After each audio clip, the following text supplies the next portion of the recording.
And Luis, so I want to start with you because you were at the ceremony today, of course, with your mate Iniesta. I imagine it was an emotional day.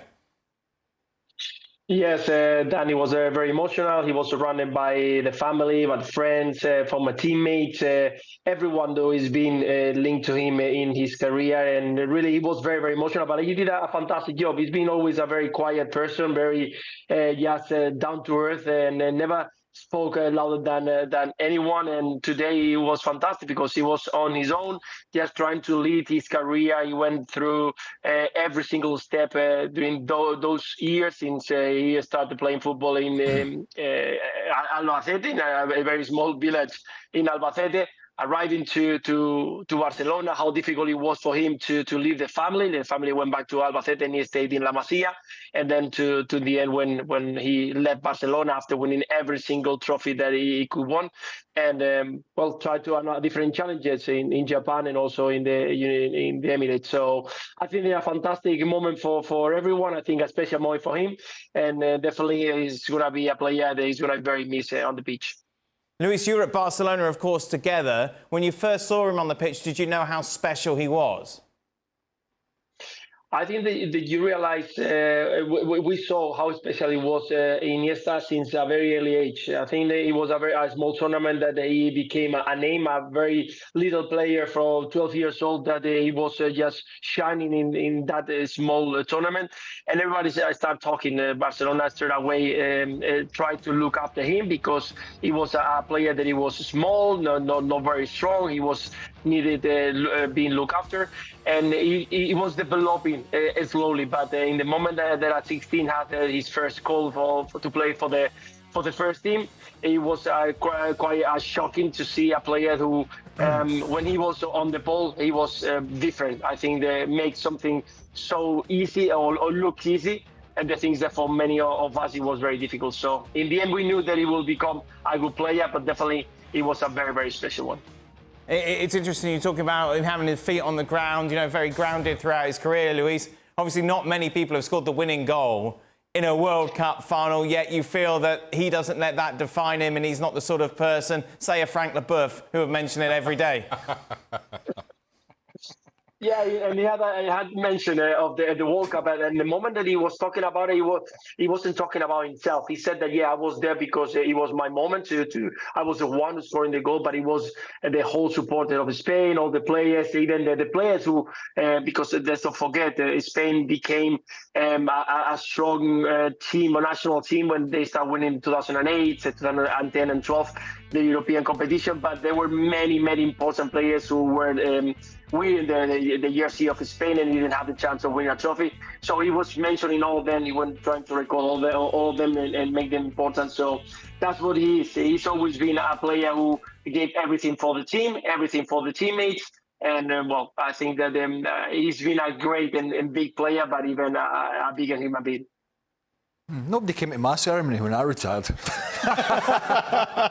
Yes, they did. We want to make sure you were leaving. I was doing the commentary in that World Cup final. What a horrible game that was. That was the 2010 game. The 2010 game, yeah. Holland and Johannesburg. Yeah. I thought he'd retired years ago. I'll be honest with you. I mean, I did. Look, when we're doing these gushing over player segments, they might as well take the bull by the horns and just say to me, don't bother coming in. Right, yeah, but this is a good one, isn't it? This one's okay. They're not the same. Right, they're not all the same, and yes, there isn't the same as but we don't really gush over an average player when he retires, do we? Oh, Joe Bloggs is retired. Sure. It's usually one of these big players. I'm not really into this retirement speech for players. It is what it is. Some people take it a little bit more emotionally than others. You know, I've talked about... The only time I saw him live was that game at Wembley against Manchester United, the 2011 game when I was there commentating. Yes. And that Barca team, and particularly that midfield, him, Busquets and Xavi, was just... I mean, just watching it from the sidelines, how they manoeuvred the ball around. And you know, Man United were one of the best teams. Obviously, they were in the final, but for a long period, Sir Alex had just built these great teams. And I'd never seen players of the quality that Man United had that day on the field at Wembley being so embarrassed. And it kind of was that in the end. And I was standing when Sir Alex Ferguson walked to his media duties at the end of it in the sort of hallways inside the stadium, and I was standing way back from him as he walked by, and he looked shell-shocked by what he just witnessed. Yeah. And a lot of it was down to that midfield, particularly Iniesta. So, yeah, I mean, and when you think about that Spain side, that Barca side, having the ability to have that midfield, taking the club midfield and just lifting it and putting it into the national team, how good is that? Yeah. I mean, it's just fantastic. And they were all... Then you add Luis Garcia into the mix, and it's all gold. That's, yeah, you know, there's always... wrong. You're loving it. Listen, to the point, and Lewis touched on it, every time you see Iniesta play, the thing that strikes you is how simple he makes the game. And while when we're talking about the best players of a generation, whether it's Lionel Messi, Cristiano Ronaldo, Brazilian Ronaldo, whoever it may be, it's normally about these superhuman feats that they do with consistency. When you see Andres Iniesta play, everything just looks as though anybody else can do it. He just always seems to have tons of time wherever he is on the park, whenever the ball comes to him. The things that he does are just kind of almost looks routine. And it's only when you pay really close attention and you see how consistent he is and how some of the best players, Manchester United and the likes, just cannot even get close to him, that you really start to appreciate how good a player he was alongside Xavi, who had similar attributes in that Barcelona and Spain midfield.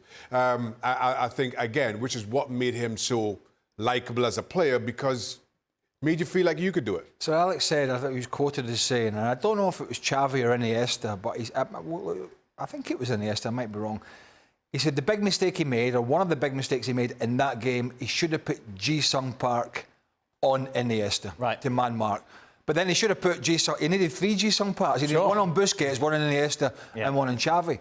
But he did say that there was one of the big regrets that he had to take out one of that midfield, and I think it was Iniesta, because that's how much he bossed the game. And Dom, when you think of Iniesta, there's one photo in particular, of course, that went viral when Spain were playing Italy, where he was just quite literally surrounded by half the Italian team, and yet he still gets the ball away.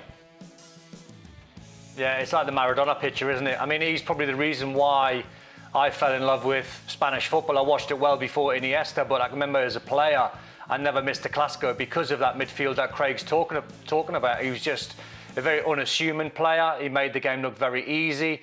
He probably spawned a lot of players around the world without him even knowing it, because I would imagine if you're young and you're watching Iniesta play, why wouldn't you try and be like him?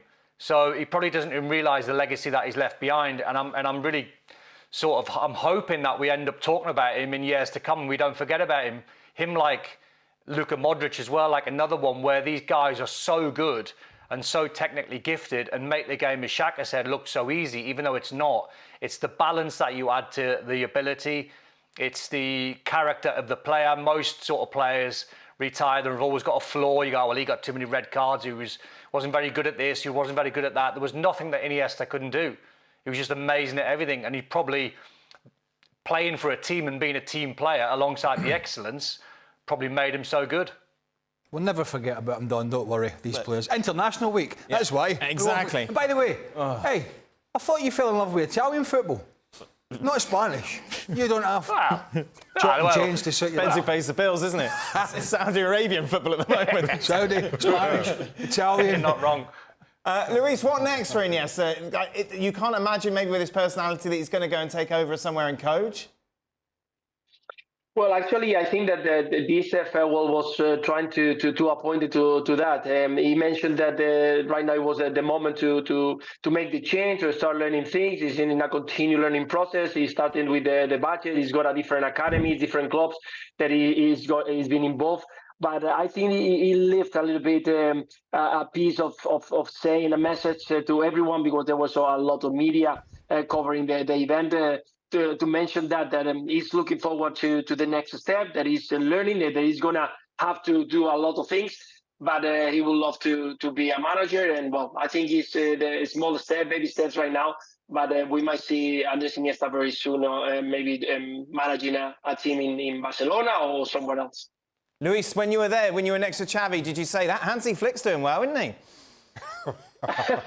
Actually, we have to cross all the way. I was with Ludovic Julie. We had to cross all the way. Everybody has to it up, and we were saying hi to everyone. It was Hansi Flick, and actually, I said congratulations, well done, because I think you really deserve it. He didn't mention anything. Probably he didn't even know me, but I wanted to express my congratulations, because I think the team is doing so well. There were a lot of players from the first team, Ansu Fati, Gavi, all the young ones. That also some of them they were even players from Como. I think Sergio Roberto came also from Italy. So he was surrounded by a lot of players, and I'm sure that he enjoyed that. ESPN FC. There you go. We've got the clout. What are you talking about? Iniesta. Get him in. He can sit in this chair if he wants. Oh, it'd be great, wouldn't it? Play the bad guy. Yes, it would be the bad guy. Oh. Has he got it in him? Why are we talking about Liga MX? That's what I'm saying. Has he got it in him? Who's retired now? It's no, by the way, it's no easy sitting in this chair. It's no easy sitting in this chair. I remember I was commentating that game. Listen, trust me. That's it. I've done well up to this point with this Iniesta. Oh my God, it's like dealing with a child. I've done well. If you let me, I'm going to move on. That's it. Yeah, but I'm just fighting my corner. A lot more lovely words about Iniesta over on our webpage. Be sure. Not from me. Check it out.